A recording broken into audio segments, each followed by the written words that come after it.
Friends, நம்ம இன்றைக்கி இதை பற்றி பார்க்கணும். மல்லி வரப்போகிற எபிசோடில் என்ன இன்ட்ரெஸ்டான சுவாரஸ்யமான விஷயம் நடக்க போகிறாங்க பார்க்க போகிறோம். வாங்க வீடியோக்குள்ளே போயிடலாம்.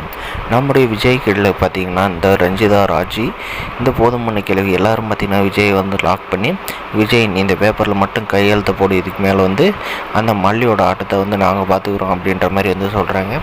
அதுக்கு பார்த்திங்கன்னா என்னால் கையெழுத்த போட முடியாது, ஒன்றும் போட முடியாது, என் வாழ்க்கையை எனக்கு பார்த்துக்க தெரியும் அப்படின்ற மாதிரி சொல்கிறாங்க.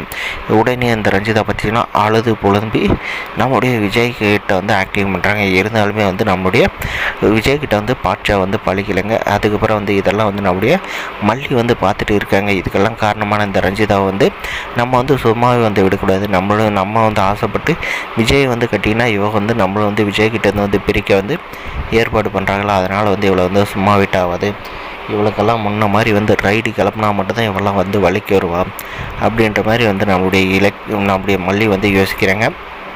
அதுக்காக பார்த்திங்கன்னா நம்முடைய விஜய் வீட்டை விட்டு போனது பார்த்திங்கன்னா அந்த ரஞ்சிதா எங்கே இருக்கான்றதை தேடி கண்டுபிடிச்சி நம்முடைய மல்லி அவளை இழுத்துக்கிட்டு வராங்க. ஏன்னா பார்த்திங்கன்னா பழுக்க ஒரு கம்பியை அடுப்பில் நல்லாவே காய வச்சுருக்காங்க. ஏன்னா நம்முடைய மல்லிக்கு அவ்வளோ கோவங்க, நம்மளை இன்னும் விஜய் கூட பிரிக்க போகிறாங்க அப்படின்றதுக்காக ஏற்பாடு பண்ணிட்டு இருக்காங்கன்னு தெரிஞ்சுதுமே. அதனால் பார்த்திங்கன்னா நல்லா தகன்னு எரியிற நெருப்பில் ஒரு கரண்டியை வச்சுட்டு இந்த ரஞ்சிதாவை போயிட்டு தேடி பிடிச்சி இழுத்துக்கிட்டு வராங்க. ஏண்டி என்னவும் என்னுடைய புருஷனை பிரிக்க பார்க்குறியா, உனக்கெல்லாம் இருக்குடி அப்படின்னு சொல்லிட்டு பார்த்திங்கன்னா கையிலே ஒரு சூடு போடுறாங்க. இதுக்கு மேலே விஜய்க்கு எனக்கு டிவோர்ஸ் பற்றி ஏதாவது பேசுவியா, வெண்பாவை கிட்ட பிரிக்கிறதுக்கு பிளான் போடுவியா அப்படின்ற மாதிரிலாம் பார்த்திங்கன்னா பயங்கர கடுப்பாக நம்முடைய மல்லி நடந்துக்கிறாங்க. உடனே பார்த்திங்கன்னா அந்த ரஞ்சிதா கத்தார சத்தம் கேட்டு அந்த இடத்துக்கு இந்த போதும் ஒன்று கிளவி என்ட்ரி கொடுக்குறாங்க.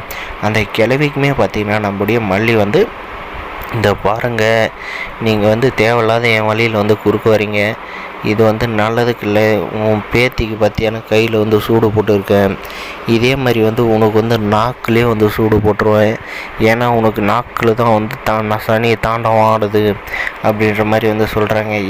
என்னுடைய மற்றி அப்படின்னு ஒன்றும் இல்லை, உன்னை போட்டு கூட தள்ளுவேன், என்னை விஜய்கிட்ட பிரிக்கணும்னு நினச்சாவே இந்த யாராக இருந்தாலும் சரி அப்படின்ற மாதிரி ஒரு வார்னிங்கை கொடுக்குறாங்க. அந்த வார்னிங்லேயே பார்த்திங்கன்னா இவங்க 2 பேர் பயந்துடுறாங்க. நம்ம வாழ்க்கை அவ்வளோதான் போச்சா அப்படின்ற மாதிரி இந்த ரஞ்சிதா நினைக்க போகிறாங்க. வரப்போகிற எபிசோட் எல்லாமே இந்த மாதிரி தாங்க நடக்க போகுது. இந்த வீடியோ பிடிச்சிருந்தால் லைக் பண்ணுங்கள், மறக்காத நம்ம சேனலை சப்ஸ்கிரைப் பண்ணாதான் மறக்காத சப்ஸ்கிரைப் பண்ணி அந்த பெல் ஐக்கானை ஆனில் போட்டுவாங்க. நம்மளுடைய மல்லியை பார்த்திங்கன்னா எந்த கொம்பனாலையும் ஆட்டியும் விஜயும் மல்லியை பிரிக்கவே முடியாது அப்படின்னு நினைக்கிறவங்க இந்த வீடியோக்கு லைக் பண்ணி மறக்காத நம்ம சேனலை சப்ஸ்கிரைப் பண்ணிவாங்க. தேங்க்ஸ் ஃபார் வாட்சிங்.